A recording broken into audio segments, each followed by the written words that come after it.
Naunsa naman ni social media karon oy. Kada scroll nako sa akong newsfeed, ang tanan mo agi nga mga video about suyop-suyop na. Wala na gid taon may mahimo or inyo lang gyud gipahimungtan ang kay gayunan katungod kay nagtrending ning mga ingon-ani nga mga butang. Ug kini sang uban nga mga content creator galagot pug kuan nila. Ubanay pa sila mo'y maghatag og kaayuhan dinhis katawhan. Magsige man hinuog content anang about anang suyop-suyop. Mga pisti mong dagko. Mga yawa mo. Dili lang ta mo hinganlan pero kaila ko ninyo kinsa mo mga blagira mo. Nangabuang na mong dagko ha. Daghang mga bata magtan-aw diri sa social media.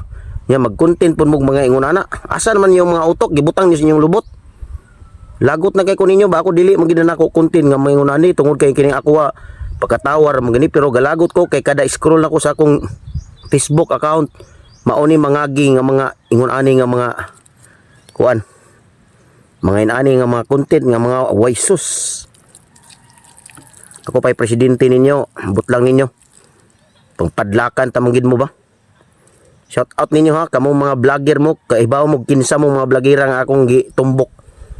Daghan kog nakita nga sa social media nga mag kuan-kuan anang suyop-suyop, anang mag-content-content anang suyop-suyop.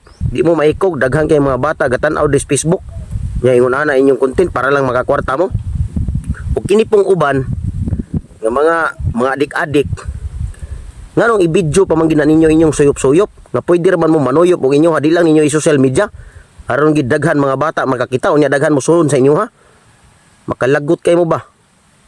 Manghinaot lang ko nga nangapriso na mo mga animala mo karon og kamo mga vlogger mo pag usab na mo ha.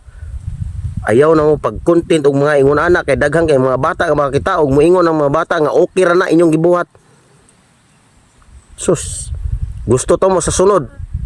Basta makitaan pa gina ako, magsige mo agi sa kong wall nga about nagsayop-suyop na inyong nga content.